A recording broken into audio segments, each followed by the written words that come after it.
வேலவனை காண்கையிலே விழிவோரம் கண்ணீர் பெருகிடுமே. கந்த சஷ்டி கவச்சம் போதுவோர்க்கு கந்தன் கருணை என்றும் துணை வருமே. பங்குனி உத்திர நாளினிலே உனை நினைந்தே காவடி சுமந்து வந்தோம். புன்னகை புரியும் ஷண்முகனே உன் சன்னதி தேடி ஓடி வந்தோம்.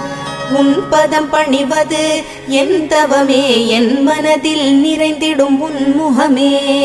ஷண்முக பிரிய குஹ குரு சரவணனே வந்தே இன்னருளை தர வேண்டும்.